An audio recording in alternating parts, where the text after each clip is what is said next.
Assalamualaikum warahmatullahi wabarakatuh. Berjumpa kembali dengan saya Kang Restu. Apa kabar semuanya? Semoga kalian sehat, baik, dan tentunya dimudahkan segala urusannya oleh Tuhan Yang Maha Esa. Amin. Seperti biasa, Kang Restu akan menceritakan sebuah kisah yang berjudul Preman Pemalak, Pengemis Cacat yang Terkena Santet. Dan sebelum masuk ke ceritanya, bagi kalian yang belum subscribe, klik tombol subscribe-nya dan klik lonceng notifikasinya serta like video ini agar kalian tidak ketinggalan cerita terbaru dari channel ini. Oke, langsung saja tanpa berlama-lama lagi. Ini dia ceritanya. Pak, minta uangnya pak, ujar seorang gadis kecil bernama Fatma yang berjalan pincang di lampu merah, yang meminta uang kepada para pengendara yang sedang berhenti. Ada beberapa dari mereka yang iba dan memberinya uang meski tak seberapa, ya paling kisaran 1.000 sampai 10 ribuan saja. Ada juga yang memandang sebelah dan mengabaikannya, ya mungkin karena mereka memang gak lagi bawa uang barangkali. Dan setelah lampu kembali hijau, Fatma ini segera menepi dan memasukkan uang yang didapatnya ke tas kecil lusuhnya. Cuaca siang itu begitu terik, dan Fatma hanya berbekal air mineral putih yang itu pun cuma isi ulang. Dan siang itu pun, dia membeli sepotong roti di kios kecil terdekat dan memutuskan rehat melewatkan lampu merah yang telah bergonta-ganti beberapa kali. Dia duduk beralaskan plastik di bawah ruko yang memang tertutup, sembari makan siang yang seadanya itu. Dalam pandangannya, dia menatap beberapa bocah-bocah seumurannya yang baru saja pulang sekolah dengan naik sepeda. Kapan ya aku bisa kayak mereka, bisa sekolah, gumamnya. Namun setelahnya, dia tidak terlalu memikirkannya, karena kalau dipikirkan malah tambah sedih. Dia pun lanjut untuk makan rotinya. Sementara dirinya itu tidak sekolah sama sekali, karena orang tuanya tidak ada uang untuk membeli seragam ataupun baju. Fatma kala itu jika bersekolah mungkin dirinya masih duduk di bangku kelas 5 SD. Namun ya kenyataannya begitu. Fatma yang lahir dari orang yang bahkan bisa dibilang sangat miskin sekali. Ayahnya sudah lama ninggalin ibunya sewaktu Fatma ini berumur 1 tahun. Dulu dia punya kakak yang sudah gede, namun kakaknya sudah meninggal. Dan Bu Anggi ibunya semenjak kepergian ayahnya banting tulang demi makan Fatma dan dirinya. Hingga sampai suatu hari, Bu Anggi yang mungkin mulai kelelahan, dia pun menderita sakit-sakitan karena pasalnya Bu Anggi punya penyakit asma. Bahkan penderitaannya tak sampai di situ saja. Fatma lahir dan tumbuh dengan kondisi jalan yang pincang. Dulu awal-awal Fatma mulai menyadari nasibnya yang kurang beruntung itu. Dia pun sedih dan menangis karena tidak bisa seperti anak pada umumnya yang seumuran dengannya. Fatma juga tidak punya teman sama sekali. Dan semenjak Bu Anggi sakit-sakitan, Fatma berusaha agar tidak menangis dan bersedih, takut ibunya malah tambah sakit-sakitan. Dan inilah Fatma, bocah yang didewasakan bukan karena umur melainkan karena keadaan. Usai Fatma cukup rehatnya, dia pun lanjut kembali mengemis di lampu merah. Biasanya dia berangkat pada pukul 9 dan pulangnya di jam 3 sorean. Dirinya pernah mencoba mencari kerjaan, namun di umurnya yang segitu, dia pun selalu tolak di sana dan di sini. Bahkan buat dagang pun tidak ada modal karena makan sudah pas-pasan. Dan ketika dirinya mencoba mengemis, ternyata hasilnya cukup buat makan dan beli obat untuk ibunya. Namun Fatma kadang harus mengalami pemalakan dari preman di situ, yang kadang suka menghadang Fatma dan memintanya jatah. Dan kala itu, ada seorang wanita berseragam guru Vera namanya, yang sedang berhenti di lampu merah dan dia mendapati Fatma yang sedang berjalan pincang, yang sambil mengemis dan dirinya tak tega melihatnya. Permisi bu, ucap Fatma sambil menyodorkan gelas plastik untuk wadah uang yang diberikan orang-orang. Kebetulan dia saat itu membawa chicken dan nasi yang tadi dia beli, dan akhirnya dikasihkan kepada Fatma serta uang 50 ribuan yang ditekuk supaya tidak tetara. Nak, ini kamu ambil ya, ada nasi dan chicken buat makan kamu, dan ini uangnya buat kamu.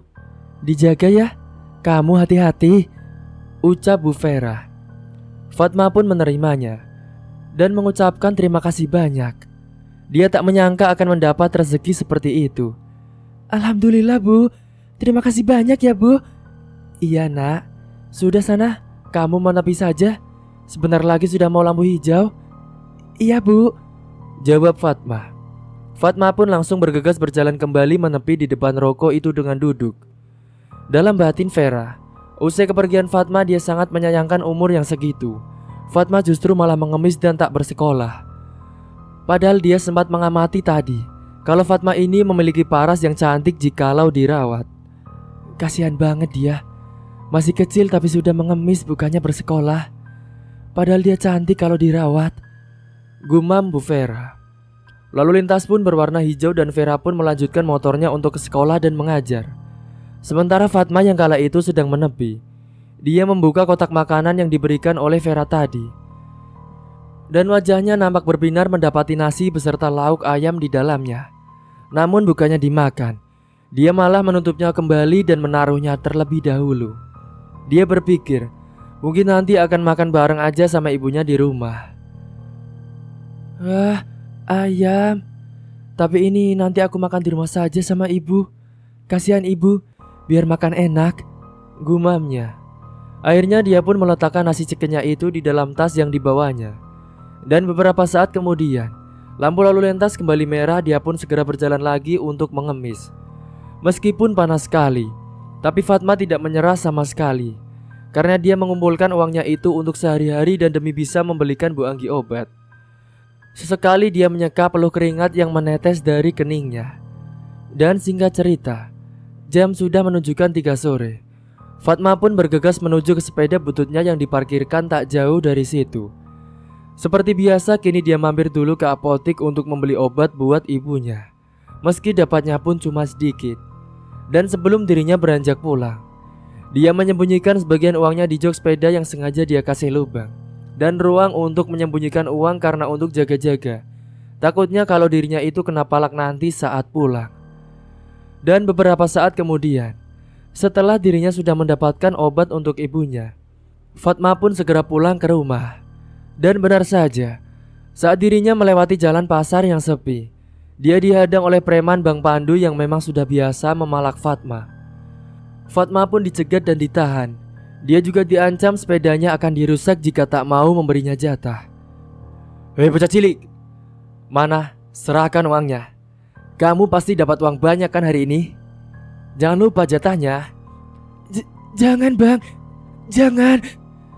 "Berani melawan ya kamu? Cepat, mana uangnya? Kalau kamu gak mau ngasih uangnya, sepedamu ini akan aku rusak. Apakah kamu mau?"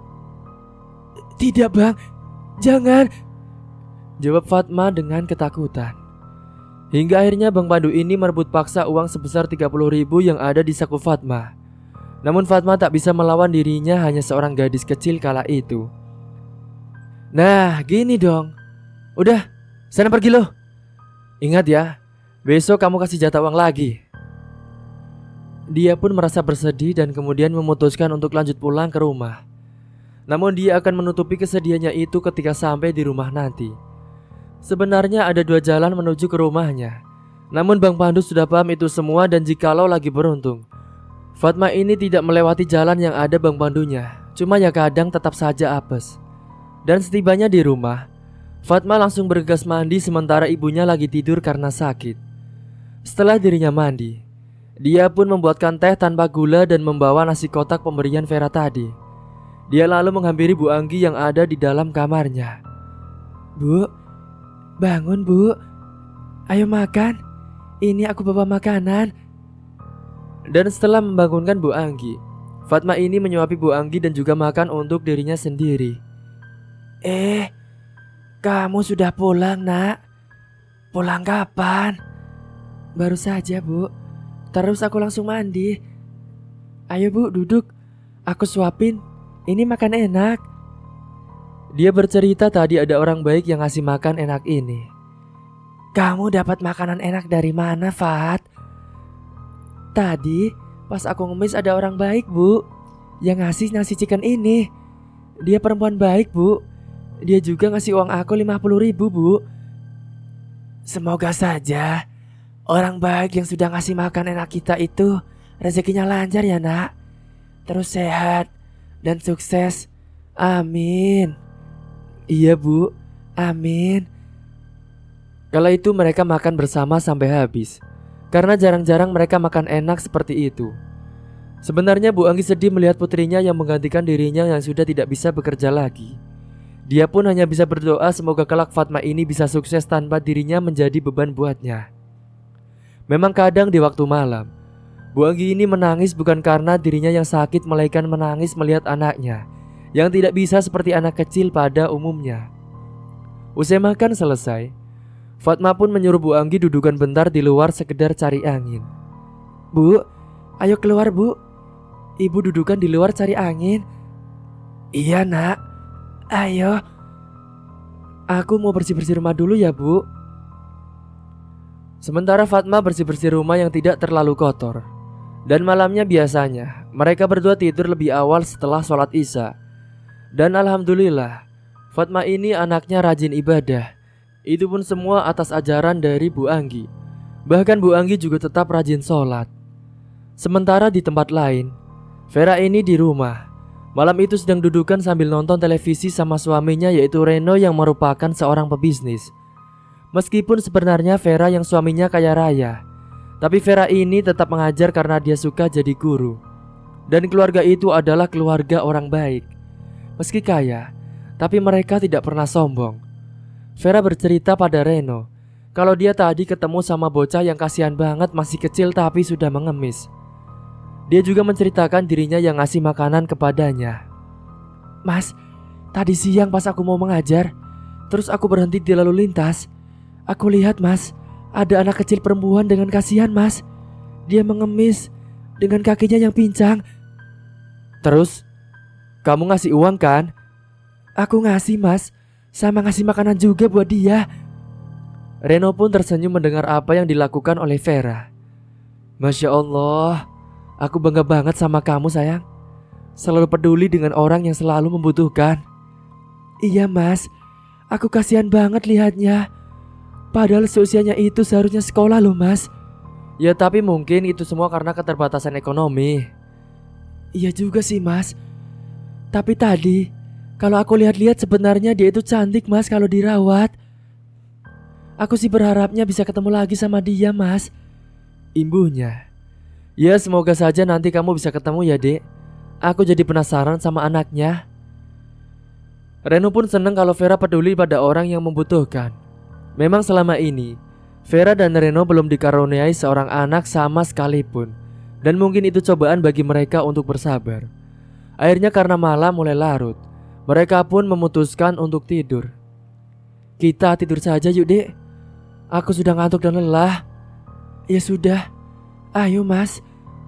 Setelahnya mereka berdua pun beranjak masuk ke dalam kamar untuk tidur. Dan pada esok paginya, Fatma kembali lagi berangkat ke lampu merah dan mulai aktivitas seperti biasanya. Pagi itu dia bangun pagi dan segera membeli sarapan di warung dekat rumahnya. Namun dia belinya hanya 1 bungkus nasi saja. Itu pun nantinya akan dimakan berdua dengan Bu Anggi. Karena memang uangnya juga hanya sedikit setelah kemarin dipalak Bang Pandu dan dibelikan obat. Setelah beli sarapan, Fatma pun kembali pulang dan dia makan bersama dengan Bu Anggi dengan menyuapi Bu Anggi. "Ibu, ini sarapan dulu Bu." "Kamu belinya 1 nak?" "Iya Bu, uangnya cuma cukup buat beli 1. "Ya sudah, dimakan kamu saja nak." "Enggak Bu, kita barengan saja. Lagian kalau 1 aku nggak habis Bu." Saat disuapi Fatma, Bu Anggi tiba-tiba saja menangis. Dia benar-benar tidak tega melihat anaknya yang masih kecil tapi sudah harus menanggung semua beban. "Nak, maafin ibu ya nak. Gara-gara ibu sakit, kamu jadi seperti ini nak." "Ibu ini ngomong apa sih? Gak apa-apa Bu. Ini sudah menjadi tugas aku sebagai anak untuk merawat ibu dan menggantikan ibu." "Ibu sudah, jangan bersedih lagi ya. Aku gak apa-apa kok Bu. Ibu tenang saja. Doakan aku saja Bu." Setelahnya Bu Anggi pun mencoba untuk menyeka air matanya yang terjatuh di pipi, karena dia tidak mau melihat Fatma juga nantinya ikut sedih. Dan beberapa saat kemudian setelah sarapan selesai, Fatma pun bergegas mandi terlebih dahulu. Setelah selesai mandi, dia pun berpamitan kepada Bu Anggi untuk berangkat mengemis. "Bu, aku berangkat dulu ya. Ibu di rumah baik-baik? Iya nak, kamu hati-hati ya di jalan. Iya bu. Assalamualaikum. Waalaikumsalam. Segera Fatma pun dengan sepeda bututnya itu dia mengayuh dengan semangat menuju ke jalan raya yang jaraknya lumayan jauh. Saat dirinya sedang berangkat menuju ke lampu lalu lintas, kala itu dia melihat ada banyak anak-anak seusianya yang hendak berangkat ke sekolah. Dan beberapa saat kemudian, akhirnya Fatma pun sampai juga di tempat parkiran sepedanya. Dan setelahnya dia berjalan terseok-seok karena pincang menuju ke lampu lalu lintas. Saat itu kebetulan lampu merah sedang tiba. Fatma pun segera mengemis meminta kepada pengendara yang ada di lampu lalu lintas itu. Hingga beberapa saat kemudian, lampu hijau pun menyala. Segera Fatma pun berjalan menepi lagi. Namun saat dia hendak menyeberang menepi, dari belakang ada seorang pengendara motor yang mungkin pagi itu sedang buru-buru dia naiknya dengan ngebut. Dan saat itu dia tidak melihat kalau ada Fatma yang hendak menyeberang, sampai akhirnya menabrak tubuh Fatma. Akhirnya Fatma pun jatuh tersungkur di aspal. Padahal pengendara yang lain pelan karena baru saja lampu merah. Tapi dia menerobos saja dengan kecepatan tinggi dan tidak melihat Fatma yang hendak menyeberang. Setelahnya, Fatma pun ditolong oleh beberapa warga yang ada di situ dan dibawa menepi ke depan kios yang tertutup. Untungnya saat itu Fatma tidak kenapa-napa. Dia hanya lecet saja sedikit. "Kamu tidak apa-apa, Dek?" tanya bapak-bapak. "Gak apa-apa kok, Pak. Terima kasih ya sudah menolong saya semuanya." "Iya, Dek. Sama-sama. Lain kali kamu hati-hati ya." "Iya, Pak." "Dek, mau dibawa ke rumah sakit apa gimana?" tanya yang menabrak. "Tidak usah, Pak. Saya tidak kenapa-napa." "Ya sudah. Kalau begitu ambil ini sebagai tanda maaf saya. Kalau begitu saya pergi dulu ya, Dek," ucap yang menabrak. Akhirnya saat itu Fatma diberikan uang sebagai tanda maafnya, dan orang itu pun segera pergi meninggalkannya. Dan saat siangnya, Vera kala itu yang kebetulan mau pulang karena sekolah sudah dibubarkan. Vera ketemu lagi sama Fatma. Entah kenapa dia begitu ingin kenal dengan Fatma. Kala itu dia pun mendatangi Fatma yang sedang rehat dudukan di depan kios yang tertutup. Ketika Vera menghampiri dan mengucapkan salam, Fatma pun menjawab salam dan ingat dengan Vera. "Assalamualaikum." Waalaikumsalam. Ibu yang waktu itu ngasih saya nasi chicken ya?" "Iya betul nak. Nama kamu siapa?" "Nama saya Fatma, Bu." "Oh Fatma. Saya Bu Vera." "Kamu kenapa kakinya?" "Sakit, Bu. Tadi keserempet motor." "Ya ampun. Tapi kamu gak apa-apa kan?" "Iya gak apa-apa, Bu. Cuma lecet dikit saja kok," jawab Fatma. Saat itu Vera bertanya apakah Fatma sudah makan siang apa belum. Akhirnya karena Fatma menjawab belum, Vera ini mengajak Fatma untuk makan bakso. Awalnya Fatma juga menolak karena dia malu dan tidak enak dengan penampilannya yang kayak gitu. Takut nanti ada yang melihat Vera dengan tatapan yang aneh. Namun Vera tak peduli dengan itu karena dia benar-benar tulus mau mengajak makan Fatma. "Oh iya, Fatma, kamu sudah makan siang apa belum?" "Belum, Bu." "Ya sudah, ayo ikut ibu makan bakso di warung dekat sini." Maaf, Bu. Tidak usah. Saya tidak enak dan malu dengan penampilan saya yang kayak gini. Nanti malah orang-orang ngomongin ibu." "Sudah Fatma, biarkan saja. Ibu tidak peduli itu kok. Ibu tulus mau ngajak makan kamu. Ayo, mau ya?" "Ya sudah deh, Bu. Aku mau," jawab Fatma. Akhirnya Fatma pun mau dan mereka makan di kios yang ada di sekitaran situ. Kala itu Vera juga sedikit tanya-tanya soal Fatma dan keluarganya. "Oh iya maaf Fatma, ibu boleh tanya-nanya gak soal kamu dan keluarga kamu?" Fatma pun cerita singkat sambil makan tentang dirinya yang hanya tinggal dengan ibu yang sakit-sakitan dan dirinya harus mencari uang untuk makan dan beli obat ibunya. "Iya Bu, aku itu sudah lahir dalam keadaan pincang seperti ini. Dan aku hanya tinggal bersama dengan ibu yang sakit-sakitan. Jadi aku yang harus mencari uang untuk makan dan beli obat ibu." "Ya Allah Fatma, ibu prihatin ya sama kamu." "Iya Bu, Terima kasih. Tapi kamu hebat, Fatma. Tidak malu meskipun kamu masih kecil. Ya mau bagaimana lagi, Bu? Kalau aku malu, nanti gimana buat beli makan sama beli obat ibu? Waktu itu wajah Fatma terlihat bunga sekali ketika makan bakso, berbeda dengan Vera yang sebenarnya menahan air matanya agar tidak menetes. Dia sedih mendengar cerita Fatma. Dia tak kuat membayangkan jika dirinya berada di posisinya. Dan saat itu Fatma terlihat hendak menyisahkan separuh porsinya untuk dibawa pulang, katanya buat Bu Anggi. Loh, kenapa gak dihabiskan, Fatma? Kamu gak suka? Aku suka banget, Bu, malah. Tapi aku mau sisahkan buat ibu aku di rumah, biar dia juga makan enak. Melihat hal itu, Vera melarangnya. Dia akan membelikannya lagi saja buat Bu Anggi, yang itu disuruh habiskan saja. Sudah, gak usah.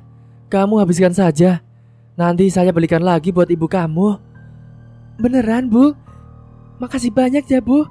Ibu baik banget. Iya, Fatma. Sama-sama, ucap Vera. Fatma juga kala itu cerita soal dirinya yang kadang dipalak oleh Bang Pandu saat waktu pulang. Oh iya, Bu. Sebenarnya selama ini waktu aku pulang ngemis, biasanya kadang juga dipalak sama Bang Pandu. Bang Pandu siapa? Dia preman pasar, Bu. Dia selalu meminta uang sama aku dari hasil ngemis aku. Ya sudah, nanti pulangnya ibu anterin kamu ya. Karena kasihan, akhirnya Vera akan menemani Fatma pulang ke rumah hari ini. Bahkan hari itu, Fatma disuruh rehat dulu ngemisnya. Fatma malah sudah dibelanjain keperluan rumah dan kemudian dia pulang ditemani oleh Vera. Oh iya, Fatma, nanti kamu rehat dulu saja ya. Ngemisnya, kamu gak usah ngemis dulu. Jagain ibu kamu. Lagian, keperluan kan sudah ada. Iya, Bu. Makasih ya, Bu. Benar saja, Fatma dan Vera dihadang Bang Pandu yang hendak memalak Fatma. Fatma, mana uang jatahnya? Jangan coba-coba kabur kamu ya. Jangan beraninya sama anak kecil ya kamu. Kamu masih sehat kan? Kerja, jangan malah malak anak kecil, jawab Bu Vera. Kau siapa? Mau jadi pahlawan kesiangan kau? Berani-beraninya ikut campur. Iya, saya ibunya Fatma. Halah, ibu dari mana? Saya itu tahu ibunya dia itu sakit-sakitan di rumah. Paling bentar lagi juga sekarat. Jaga ya ucapanmu itu. Dasar manusia gak berakhlak. Diam kamu. Kala itu Vera hendak membela, namun dia kalah tenaga dan malah didorong sampai jatuh. Bu Vera! Teriak Fatma. Fatma khawatir. Dengan jalan pincang dia menghampiri Vera, sementara Bang Pandu sudah merebut paksa tas yang ada di sepedanya Fatma dan mengambil uang milik Fatma dan pergi begitu saja. Jangan bawa tasnya Fatma. Sudah, Bu, biarkan saja. Yang penting ibu gak kenapa-napa kan? Ibu gak apa-apa kok, Fatma. Maafin aku ya, Bu. Gara-gara aku ibu jadi terluka, ucap Fatma. Bukannya khawatir uangnya diambil, Fatma justru khawatir dengan Vera, karena gara-gara dirinya dia jadi terluka. Sudah, kamu gak salah. Ibu yang minta maaf gak bisa belain kamu ya. Gak apa-apa, Bu. Aku sudah terbiasa. Ibu beneran tidak apa-apa. Iya, Fatma, kamu tidak usah khawatir. Ibu baik-baik saja kok. Sungguh dalam hatinya dia kagum banget dengan Fatma. Dia tahu Fatma pasti sedih karena uangnya dipalak. Namun wajahnya itu selalu mencoba tersenyum dengan menutupi kesedihannya. Untungnya belanjaannya hari ini gak direbut juga. Setelahnya mereka pun melanjutkan pulang ke rumah. Namun setibanya di rumah, Fatma dan Vera dibuat terkejut saat rumah sudah dikerumuni oleh orang-orang.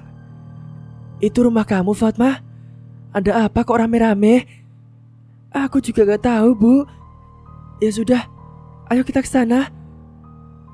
Ternyata Bu Anggi ini ditemukan sudah meninggal dunia tadi, dan tetangga yang mendapatinya saat mau ngasih makan. Ternyata Bu Anggi meninggal tepat saat Fatma waktu itu keserempet oleh motor. Bu, ada apa ini kok rame-rame? Tanya Fatma. Kamu yang sabar ya, Fatma. Ibu kamu sudah meninggal dunia. Tadi pas ibu mau ngasih makan, Ibu!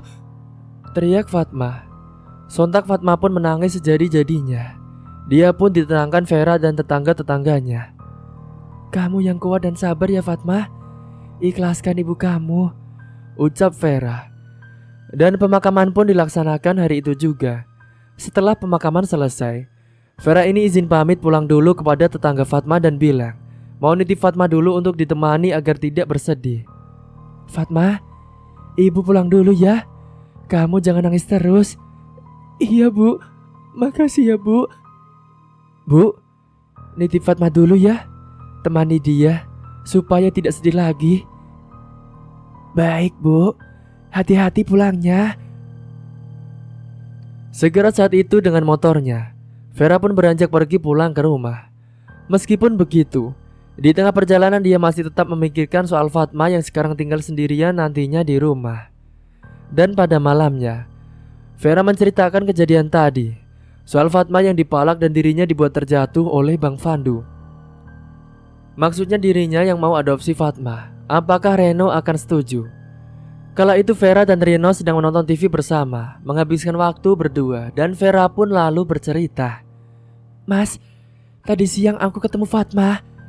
Anak kecil yang aku ceritakan itu loh mas. Kasihan dia mas. Tadi siang keserempet motor. Terus aku ajak dia makan bakso, dia sangat seneng banget mas. Katanya dia sering dipalak. Terus saat aku anterin dia ke rumah, beneran, aku sama Fatma dicegat preman lalu dipalak mas. Tapi aku yang mau bela Fatma, malah aku didorong preman itu mas. Apa kamu bilang? Kamu didorong? Kurang ajar preman itu. Di mana dia? Biar aku datangi. Sudah mas, tidak usah. Tapi kamu gak kenapa-napa kan? Iya mas, untungnya aku tidak kenapa-napa. Fatma baik banget loh mas. Dia yang sedih tapi dia masih tetap peduli sama aku. Oh iya mas, tadi pas aku nganterin Fatma pulang ke rumahnya, di rumahnya itu ada rame-rame. Emangnya ada apa dek? Itu mas, ibunya Fatma meninggal dunia. Innalillahi wa inna ilaihi rajiun. Emangnya kenapa? Aku sih dengar dari cerita kalau ibunya sakit-sakitan penyakit asma mas. Kasihan banget ya dek. Fatma terus tinggal sendiri. Iya mas, makanya itu aku mau minta izin sama kamu untuk adopsi Fatma. Kamu setuju apa tidak? Mendengar semua cerita Vera, menurut Reno Fatma adalah anak yang baik. Akhirnya tak ada salahnya mereka merawat Fatma sembari menunggu diberikan momongan. Usai sepakat mereka pun akan mendatangi Fatma esok harinya. Ya gak ada salahnya juga sih dek. Kita coba merawat Fatma sembari menunggu diberikan momongan kan? Jadi kamu setuju mas? Reno pun mengangguk menanggapi pertanyaan Vera kala itu. Kalau gitu besok kita ke rumahnya Fatma ya mas? Iya dek. Kemudian Vera ini menghubungi kawannya yang bernama Alma dan meminta tolong padanya. Alma dimintai tolong untuk mendatangi dukun yang ada di dekat tempat tinggalnya untuk menyantetkan seseorang. Vera ini mengirimkan foto Bang Pandu. Usai dia mencari tahu info-info untuk uang mahar akan ditransfer oleh Vera. Dan malam itu, Alma yang sedang tiduran, dia pun dikejutkan dengan bunyi dering dari HP-nya. Dia pun langsung mengangkat telepon yang ternyata dari Vera. Ada apa Ver? Tanya Alma. Aku butuh bantuan kamu. Bisa kan? Bantuan apa emangnya? Tolong, kamu pergi ke dukun yang ada di tempat tinggal kamu untuk nyantet seseorang ya. Aku mohon. Nanti fotonya aku kirim dan uang maharnya akan aku transfer. Oh, iya ya Ver, siap. Nanti aku langsung ke rumah dukunnya. Oke, makasih ya Al. Alma pun menyanggupi permintaan Vera dan di malam itu juga, usai dapat transferan, Alma pun langsung menuju ke rumah dukun yaitu rumah Mbah Baron. Segera saat itu juga Alma pun beranjak pergi ke rumahnya Mbah Baron dengan motornya. Karena letak rumahnya Mbah Baron dari rumahnya itu tidak terlalu jauh. Dan beberapa saat kemudian, Alma pun akhirnya sampai juga di rumahnya Mbah Baron. Dia pun langsung mengetuk pintu rumahnya karena saat itu terlihat tertutup. Permisi. suara pintu terbuka. Setelah itu Mbah Baron pun mempersilahkan Alma untuk masuk ke dalam rumah dan membicarakannya di dalam rumah. Ada apa kamu? Datang ke sini malam-malam? Saya datang ke sini mau nyatet seorang, Mbah, yang ada di foto ini. Buat dia lumpuh, ucap Alma sambil menunjukkan foto yang ada di HP-nya yang sudah dikirimkan oleh Vera tadi. Mbah Baron pun mengangguk-angguk paham. Dan tanpa lama-lama, dia pun mengajak Alma masuk ke dalam ruangan ritualnya. Kalau begitu, sekarang kamu ikut saya ke dalam ruangan ritual. Iya, baik, Mbah. Akhirnya Alma pun mengikuti Mbah Baron masuk ke dalam ruangan. Dan Mbah Baron langsung melakukan ritualnya. Usai permintaan Vera yang ingin membuat orang itu lumpuh, dan Mbah Baron pun mengirimkan santetnya malam itu juga. Di dalam ruangan itu, sudah ada kemenyan yang dibakar serta sesajen kembang-kembangan dan beberapa buah-buahan. Setelahnya Mbah Baron berkomat-kamit membacakan mantranya. Dan setelahnya, dia pun mengambil boneka santet sebagai medianya. Saat itu Mbah Baron langsung mengikat boneka santet itu dengan tali yang erat di bagian kedua kaki boneka itu. Dan boneka itu lalu diasapkan di atas kemenyan yang menyala sambil diputarkan beberapa kali sembari dirinya membayangkan wajah Bang Pandu yang ada di foto tadi. Dan setelahnya, Mbah Baron mengambil darah ayam hitam yang sudah disediakan di dalam wadah. Kemudian darah ayam hitam itu disiramkan pada boneka santet itu. Dan hembusan angin kencang datang masuk ke dalam ruangan ritual itu, yang membuat Alma yang ada di sana merinding karena hawa dingin yang menusuk ke dalam tubuh. Dan sesaat kemudian, Alma melihat ada sebuah asap yang masuk ke dalam ruangan itu berwarna hitam. Dan asap hitam itu lalu masuk ke dalam boneka yang sedang diasapkan. Dan sesaat kemudian, ritual pun telah selesai. Dan Alma disuruh untuk pulang saja, karena nanti akan bekerja dengan sendirinya santet itu, jadi tunggu saja. Sekarang, kamu pulang saja. Dan tunggu kabarnya nanti kalau sudah berhasil. Baik, Mbah. Berapa uang maharnya, Mbah? Cukup 3 juta saja. Baik, Mbah. Nanti saya transfer saja ya. Mana nomor rekeningnya, Mbah? Segera saat itu Mbah Baron pun memberikan nomor rekeningnya kepada Alma untuk nanti ditransfer maharnya. Setelahnya Alma pun segera pulang ke rumah dengan motornya.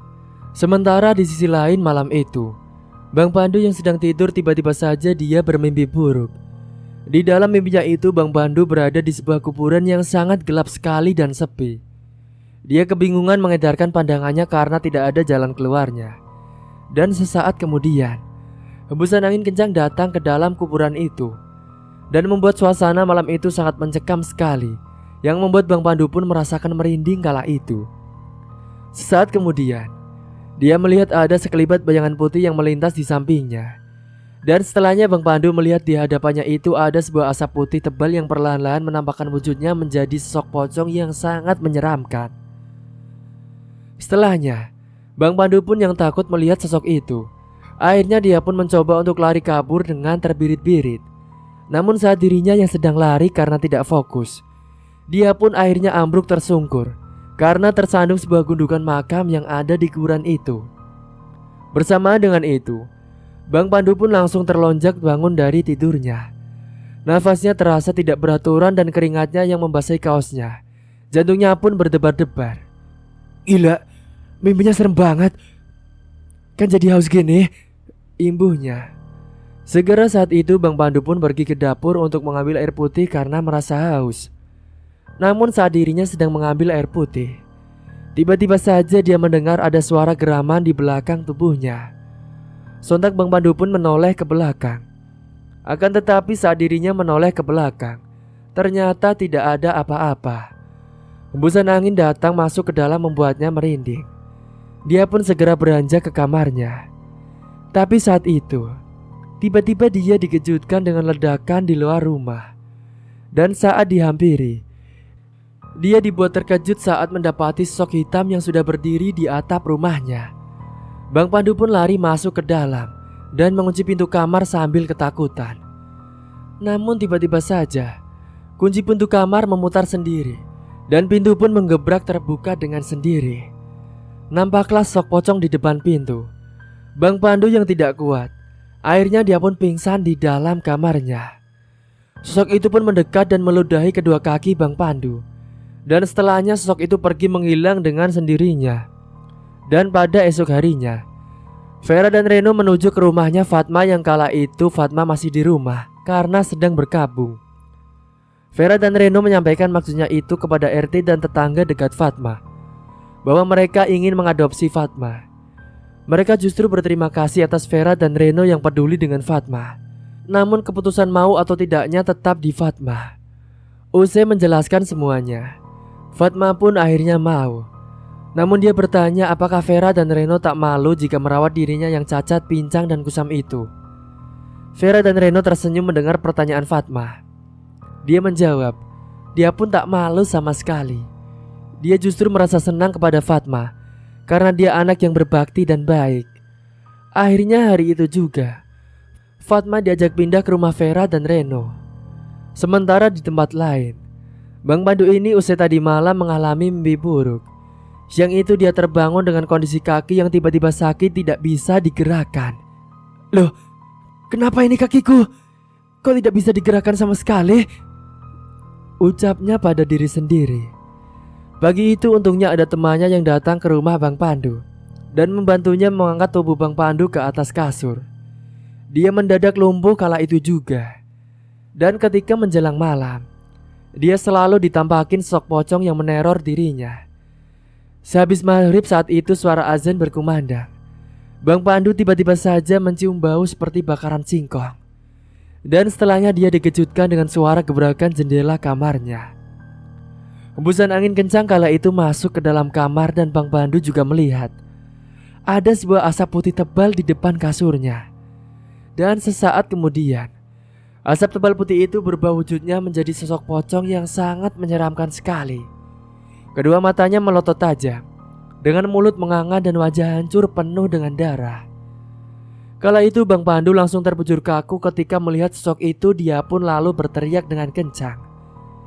Hingga akhirnya, saat kemudian Bang Pandu pun pingsan di atas kasurnya. Dan di dalam pingsannya itu, lagi-lagi dia pun bermimpi buruk. Kala itu dirinya bermimpi berada di dalam hutan yang gelap dan hanya ada suara hewan-hewan yang saling bersahutan. Namun tiba-tiba saja, saat itu Bang Pandu mendengar ada suara langkah kaki berada di belakang tubuhnya. Kala dirinya menoleh ke belakang, ternyata ada sosok pocong yang sangat menyeramkan sedang lompat-lompat menghampirinya. Saat itu Bang Pandu pun langsung teriak dan dia mencoba untuk berlari. Namun sesaat kemudian, Bang Pandu itu tersungkur oleh batu besar yang ada di depannya. Dan saat dirinya terjatuh di tanah itu, sosok pocong mencoba mendekatinya. Hingga akhirnya sosok pocong itu tiba-tiba meludahi air liurnya ke tubuhnya Bang Pandu. Sebenarnya Bang Pandu hendak mengelak akan tetapi dia tidak bisa, karena air liur pocong itu sudah terjatuh di tubuhnya. Dan setelahnya sosok pocong itu pun pergi menghilang entah kemana. Dan bersamaan dengan itu, Bang Pandu pun tersadar dari pingsannya. Namun tiba-tiba saja dirinya itu mencium bau busuk yang sangat menyengat sekali. Dan saat dicium, ternyata berasal dari tubuhnya. Kenapa badanku jadi bau gini? Gumamnya. Semenjak itu dia ketakutan namun tidak bisa berlari. Bahkan semenjak itu, dia juga tak bisa malak-malak lagi di pasar. Orang tuanya juga sudah tidak peduli lagi dengannya, yang pada saat itu juga sudah tinggal sendiri atau pisah. Hari-hari Bang Pandu pun kini dipenuhi teror-teror sampai pada akhirnya dia mengalami gangguan jiwa. Pada suatu malam, Bang Pandu yang ada di dalam kamarnya mendapatkan beberapa teror-teror sosok yang sangat menyeramkan sekali. Malam itu tengah malam Bang Pandu tidak bisa tidur. Dan saat itu dirinya dikejutkan dengan suara yang mengetuk pintu kamarnya beberapa kali. Sontak Bang Pandu pun terperanjat dan kaget saat tiba-tiba saja pintu kamarnya itu menggebrak sendiri. Dan betapa terkejutnya saat dia melihat di depan pintunya itu ada sosok tinggi besar yang sangat menyeramkan sekali. Kedua matanya merah menyala, dengan gigi taring yang panjang dan tajam serta tubuhnya yang penuh dengan bulu lebat dan hitam. Bang Pandu tidak bisa menggerakkan tubuhnya untuk lari. Dia tidak bisa karena lumpuh, dia hanya bisa berteriak-teriak. Pergi! Pergi! Jangan ganggu aku. Kau akan menjadi mainanku malam ini. Sosok genderuwo itu lalu berjalan mendekati ke arahnya Bang Pandu dengan langkah kaki yang berat dan membuat tanah seakan bergetar. Bang Pandu yang sudah gemeteran jantungnya pun berdegup dengan kencang. Dia pun akhirnya tidak kuat melihat sosok yang menyeramkan itu di hadapannya. Dia pun akhirnya ambruk pingsan. Sekitar pukul 3 dini hari, Bang Pandu tiba-tiba sadar dari pingsannya. Dan dia remang-remang melihat di dalam kamarnya itu ada sosok Fatma. Dia pun langsung terbelalak melotot melihatnya, namun sesaat kemudian sosok Fatma itu berubah wujudnya menjadi sosok kuntilanak yang sangat menyeramkan sekali. Padahal tubuh Fatma itu kecil. Anehnya sosok itu berubah menjadi sosok kuntilanak yang dewasa dan sangat menyeramkan sekali. Dan sesaat kemudian sosok kuntilanak itu mencoba mendekat dan hendak mencekik leher Bang Pandu. Tolong, tolong, tolong, teriaknya beberapa kali. Namun karena tengah malam tidak ada yang mendengar. Dan memang tetangga-tetangganya itu juga tidak peduli dengan Bang Pandu. Karena selama ini dia orangnya jahat, makanya tidak ada yang membantu. Akhirnya sosok kuntilanak itu pun akhirnya pergi dengan sendirinya. Bau busuk yang ada pada tubuhnya Bang Pandu itu semakin tidak karuan sekali. Apalagi selama ini Bang Pandu jarang sekali mandi. Dan semenjak dirinya itu lumpuh jarang makan. Karena ibunya jarang datang, hanya beberapa hari sekali saja. Dan membuat tubuh Bang Pandu itu semakin kurus keronta dengan keadaan yang mengenaskan. Dan singkatnya, Bang Pandu benar-benar sudah stres tak tertolong. Dia di dalam kamarnya selalu teriak-teriak sendiri dan menangis. Setiap malamnya selalu mendapatkan gangguan dan teror yang membuatnya tidak tenang batin dan jiwanya sehingga menjadi gila. Namun tidak ada yang membawanya ke rumah sakit jiwa karena tidak dibolehkan oleh orang tuanya. Akhirnya Bang Pandu dengan hidupnya itu yang mengenaskan dan penuh dengan teror, dia pun sampai gila. Dan pada malam hari itu, Bang Pandu tiba-tiba saja mendengar ada suara ledakan lagi di atas atap rumahnya. Namun kala itu, dia tidak bisa melihat ke depan karena tidak bisa berjalan. Akan tetapi tiba-tiba saja dirinya melihat ada sebuah asap hitam yang kemudian masuk ke dalam kamar. Asap hitam itu kemudian berubah wujudnya menjadi sosok dengan tinggi besar. Dan sosok itu mengeluarkan bau sangat busuk sekali. Dan sesaat kemudian, Bang Pandu dikejutkan lagi dengan sosok pocong yang tiba-tiba berada di depannya. Sosok itu sangat hancur dengan kedua matanya yang melotot tajam. Dan membuat Bang Pandu itu teriak lagi. Pergi! Pergi kalian semuanya. Pergi. Jangan ganggu aku. Tolong. Akan tetapi hembusan angin kencang masuk ke dalam kamarnya. Dan dia benar-benar merinding ketakutan. Karena saat itu, tiba-tiba saja sosok yang menyeramkan berbagai wujudnya menampakkan di hadapannya. Hingga akhirnya saat itu Bang Pandu pun langsung pingsan lagi. Sementara Fatma kini dia telah diajak Vera perawatan dari rambut sampai ke ujung kaki. Fatma pun sudah terlihat beda sekali. Dan benar saja dengan dugaan Vera bahwa sebenarnya Fatma ini sangat cantik. Kesopanannya juga menjadi nilai plus bagi dirinya. Dan setelah itu, Fatma disekolahkan paket untuk mengejar ketertinggalannya. Sampai-sampai Fatma ini menangis sedih memeluk Vera dan Reno bergantian. Karena mereka sudah peduli padanya. Padahal Fatma bukan siapa-siapanya. Dan Fatma berucap berjanji kelak akan menjadi orang sukses dan akan membalas jasa Vera dan Reno. Bu, aku janji kelak aku akan jadi orang sukses dan akan membalas jasa ibu dan bapak. Amin, nak. Aku sangat beruntung dan bersyukur sekali, Bu, karena dirawat dan diasuh oleh ibu dan bapak. Kami juga sangat senang bisa merawat kamu, nak. Dan semenjak itu Fatma tekun belajar. Dan ternyata dia termasuk bocah yang cerdas. Nilainya pun bagus semua, dia cepat paham. Dan singkat waktu, 1 tahun kemudian, berkat Vera dan Reno tulus merawat Fatma, kini Vera hamil anak pertamanya dan Fatma senang mendengarnya. Meski begitu kelak Vera dan Reno akan tetap menganggap Fatma sebagai anaknya dan tak membeda-bedakan. Fatma juga berjanji kelak akan menyayangi adik tirinya itu. Dan ternyata apa yang dijalani Fatma sekarang adalah berkat doa Bu Anggi dulu, yang ingin anaknya agar hidup bahagia. cerita pun selesai. Tetap sabar dan bersyukur dalam menjalani hidup, meskipun dalam keadaan yang tidak sempurna. Karena memang di dunia ini tidak ada yang sempurna. Janganlah pernah menyerah dan berputus asa meskipun hidup kita susah. Dan tetap berbuat baiklah kepada orang lain, meskipun orang lain belum tentu berbuat baik kepada kita. Semoga kita semua dijauhkan dari mara bahaya dan malapetaka, dan selalu senantiasa berikhtiar dan berdoa kepada Allah Subhanahu wa Ta'ala. Cerita pun tamat. Dan seperti biasa bagi kalian, tolong ambil sisi positifnya dan buang sisi negatifnya. Dan mungkin itu saja yang dapat saya sampaikan. Kurang lebihnya mohon maaf apabila ada salah kata ataupun ucapan yang kurang berkenan bagi kalian semua. Sampai jumpa di video selanjutnya. Akhir kata, wassalamualaikum warahmatullahi wabarakatuh.